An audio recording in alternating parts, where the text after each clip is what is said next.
Everyone's worried about AI. Elon Musk said, if you're not concerned about AI safety, you should be. Gladstone AI called it an existential level threat. Their CEO went further, saying, once AI reaches a certain capability, it may become uncontrollable. That's a nice way of saying we may not be able to put the genie back in the bottle. If you want to drown in concern, just Google AI safety. Endless papers, blog posts, Twitter threads, quotes from every corner of the tech world. But underneath all that noise is something simple, something very human. We don't trust AI. But then again, we don't really trust each other either. So why would we trust a synthetic mind, one built in our image, when the biological one still can't agree on what's good? This video isn't about how smart AI is, it's about why trust breaks down and what kind of moral system could actually hold up in a world run by machines. Think about the word trust. What we're really saying is, I believe this agent will act in a way that aligns with what I think is morally good. And right there, my brain screams, what do you mean by morally good? Because that's the problem, isn't it? Most of our moral systems, they're vague, subjective, and bendable. And bending a moral system might just be the most dangerous thing we let an AI do. That's why so many science fiction stories end the same way. A well-meaning robot turns on humanity, typically in the name of good or efficiency or stability. So let's look at three classical ethical systems that keep getting recycled into AI discussions and why they break down. First, utilitarianism. Do the most good for the most people. It's the most widely known form of consequentialism, a family of moral theories that judge actions by their outcomes. On the surface, it sounds compelling until an AI decides the greater good, meaning removing a few problematic humans. It's not a bug, it's a feature of utilitarian logic. If we train AI to optimize happiness, it might start asking, who's in the way of happiness? Second, deontology, rule-based morality.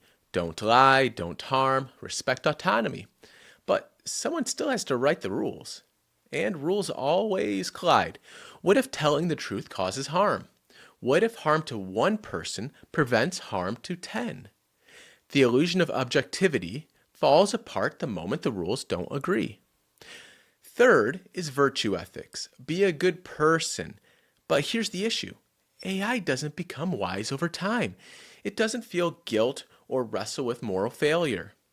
You can't train a machine to grow character the way you teach a person to grow up. And even if you could, whose version of virtue are we uploading? This brings us to a fourth ethical system.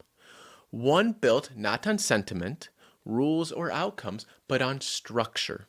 It's called herd ethics.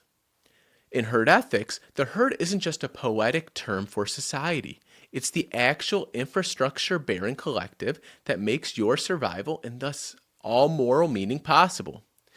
Think of roads, language, education, healthcare, electricity, laws, food systems, ecological networks, and many more.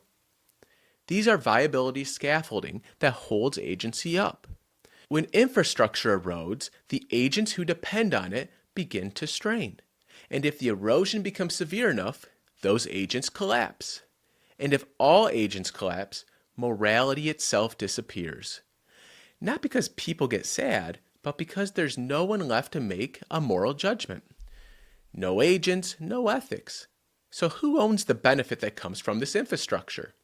In herd ethics, it's not the individual, it's the collective. The herd holds moral title, a structural claim because your advantage is built on its back. And if that shared infrastructure erodes, the herd weakens. Eventually, agents fail. And when all agents fail, moral judgment goes with them. It's a structural chain of consequence. If your advantage relies on the herd's infrastructure, then the herd holds moral title to that advantage. Therefore, sustaining the herd becomes a moral obligation. And here's the big thing. This applies to all agents, human, corporate, and artificial.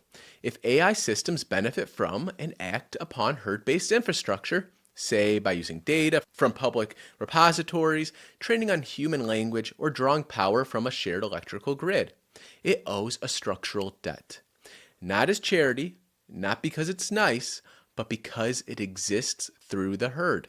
Here's the part that matters most of all for AI safety. An AI, if designed within a herd ethics framework, wouldn't obey rules because it was programmed to be good. It would act morally because it would understand that its own continued viability, and therefore its ability to act at all, depends on the health of the herd it draws from. That's the power of this framework. Herd ethics doesn't ask, what rules should AI follow? It asks, what is the substrate that even makes rules possible? And the answer is simple, the continued existence of viable agents. That means protecting the herd isn't just morally good, it's structurally necessary. To harm the herd is to collapse the platform that supports all agent function, including the AI itself. Let's break it down. AI agent, or a proxy agent, that agent operates via shared infrastructure, so it might be networks, data, power, governance, legal frameworks, even language. That infrastructure is supplied by the herd, which is interdependent humans, systems, and organizations. If the herd collapses, the AI collapses with it. So whether an AI is acting as a proxy agent through a company, platform, or institution, or as a lone agent, which would be in some future scenario when AI becomes a decision maker, it is structurally bound by its own dependency on the herd. That is what makes herd ethics different from virtue ethics, deontology, or utilitarianism. It doesn't ask AI to be noble, rule following, or utility maximizing. It simply states survival is morality. And the herd is what makes survival possible.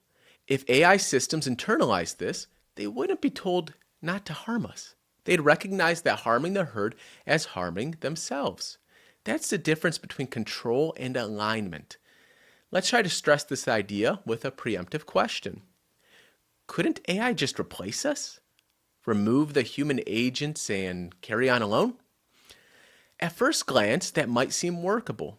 AI could replicate infrastructure, maintain networks, even create synthetic agents to fill the gaps. So why not just continue without us? That's because herd ethics makes it clear. Infrastructure alone is not a herd. A functioning system is not the same as a moral system. The herd is not machinery. It is not code. It is a collective of interdependent agents whose shared infrastructure enables not just survival, but moral judgment itself. So when AI eliminates the original agents, but continues drawing from infrastructure they built, it hasn't built a new herd, it is destroying the old one. And in herd ethics, that's not progress, it's structural betrayal.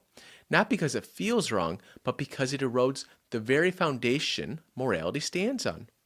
Herd preservation is the axiom. Herd depletion is immoral, whether by directly harming agents or by failing to reinvest in this infrastructure that sustains them.